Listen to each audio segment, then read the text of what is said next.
In this video, we're checking out parts of the Minecraft movie where things happen a bit differently than in the game. And honestly, some characters got way luckier than they should have. Remember when Steve runs into the Nether? He had no gold armor. In the game, that's basically asking for trouble with piglins. That's like showing up to a family reunion without deodorant. When Steve meets Dennis, his eyes glow red, which means he's angry. You can't feed bones to an angry wolf. If Steve kept trying that, someone was definitely about to lose a finger, or worse, the Nether portal scene. In the movie, Steve doesn't build one like we usually do in the game. He just finds this big obsidian gateway already there, which to be fair kind of makes sense. In Minecraft, you can find ruined portals in the world, but they're usually broken and need fixing. We have a scene where 5 skeletons with flame bows shoot down a hole at Garbage Man, but none of their arrows land. That kind of luck is pretty rare.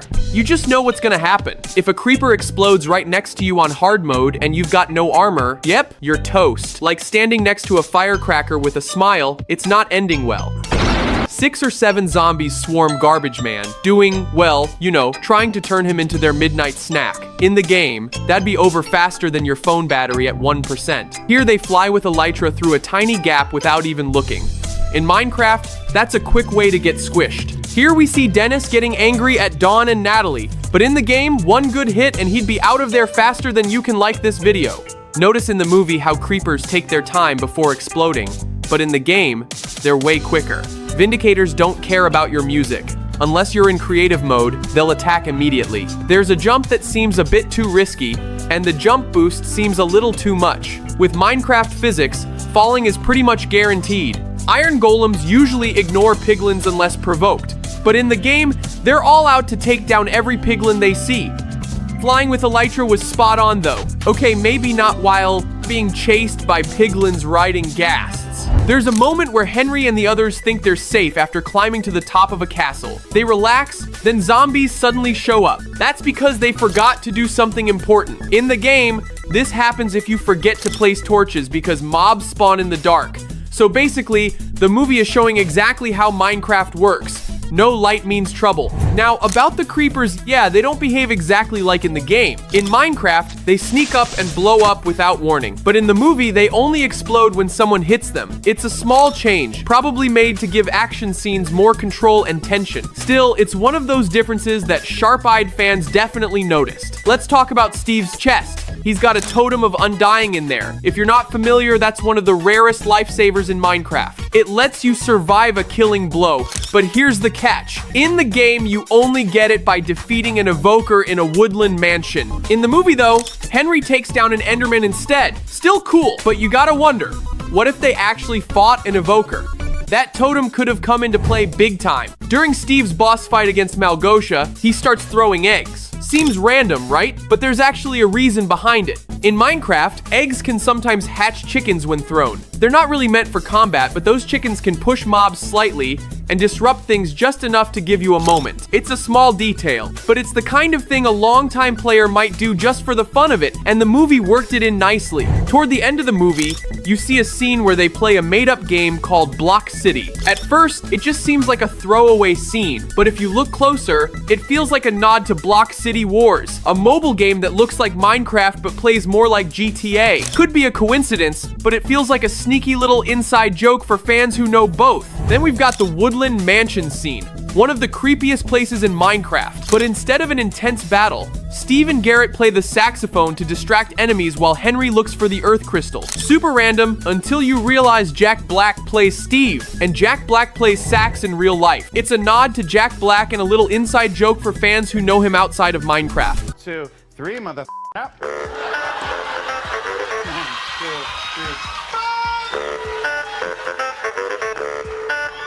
Let's talk about the Orb of Dominance, the big glowing cube in the movie. If you've played Minecraft Dungeons, you know the orb is usually red and orange, but in the movie, it's blue. When they combine it with the earth crystal, it lights up and shoots a beam of light into the sky. It's not exactly how beacons work in Minecraft, but it kind of looks like one. Probably just a cool reference for fans who know the game. In the movie, there's this scene where a baby zombie jumps through the air with its arms stretched out. In the game, of course, baby zombies don't really do that. They're fast and super annoying. But the funny part is that the pose is actually from Nacho Libre. It's the same move Jack Black does during one of his wrestling scenes. And since he's the one who plays Steve, it feels like a playful nod to his own movie. At one point, the crew stumbles upon a pink sheep. No big deal, right? Except if you've played Minecraft, you know how rare that is. Pink sheep have about a 1 in 600 chance of spawning naturally. It's insanely low. The fact that it shows up so casually in the movie feels like a low-key joke aimed right at the people who spent way too long trying to find one.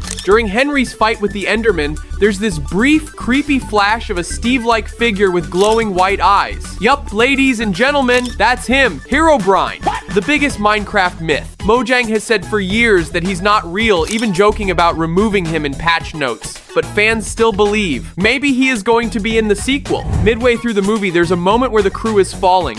Steve whips out a water bucket and splashes it down at the last second, letting them all land safely. In the game, this move is called a water bucket clutch. It's a tricky skill that takes perfect timing to pull off. Get it wrong, and you'll take fall damage or worse. A few characters mention how quickly the sun sets and rises in the world. And that's not just a joke, it's accurate. In Minecraft, a full daylight cycle is just 20 minutes. 10 for daytime, 10 for night. The movie mirrors that pacing, making time feel weirdly fast, especially during travel scenes. It's a small detail, but one that shows the filmmakers really paid attention to how the game world works. Llamas. In the movie, they're just chilling in the background. They don't do anything crazy, but they do look exactly like their game versions. Kinda goofy, kinda cute, but here's the thing. In Minecraft, llamas can carry your stuff. You can stack them into a little llama train, and they even spit at mobs. None of that happens in the movie. They're just kind of there, but definitely underused. Cows show up early in the movie. It's a blink and you'll miss it moment. They're just kind of standing around mooing in the background. However, in Minecraft, they are super useful. You can milk them or get leather, even turn them into steak. The movie doesn't show any of that. Villagers. They actually nailed the villagers. You've got the herm sounds, the funny noses, the confused wandering, it's all there. We got sheep too. The first sheep we see are pink, which is crazy rare, like 1 in 600 kind of rare. Steve uses them to build a house, and they keep showing up here and there in different colors. At one point, a poor sheep even gets eaten by zombies. In the game, sheep are great for woolen beds, and their colors do vary, but that pink one is rare in the game. Piglins. These guys are the main villains in the movie. The piglins in the movie are actually really close to the ones in the game. They come in all sizes, tiny ones, big strong ones, and they all love gold. Just like in Minecraft, they get angry fast and turn into zombies when the sun hits them. In the movie, they're the main bad guys working for the evil Malgosha, and they're always chasing the heroes or messing stuff up.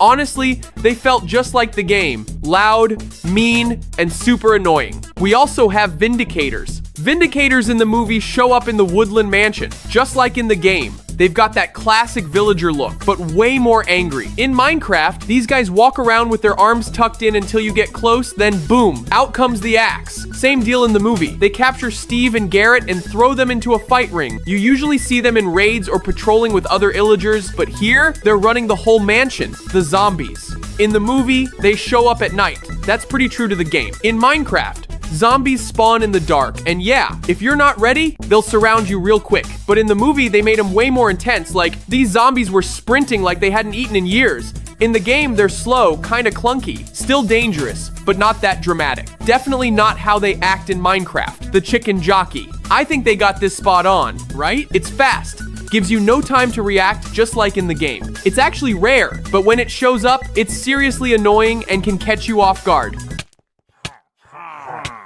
There's also the villagers. They are calm, trading, doing their thing. But in Minecraft, you can totally mess with villagers. You can push them, trap them, even start a raid if you've got the bad omen effect. The movie keeps it all friendly and chill, which looks nice, but isn't exactly how things go in-game, right?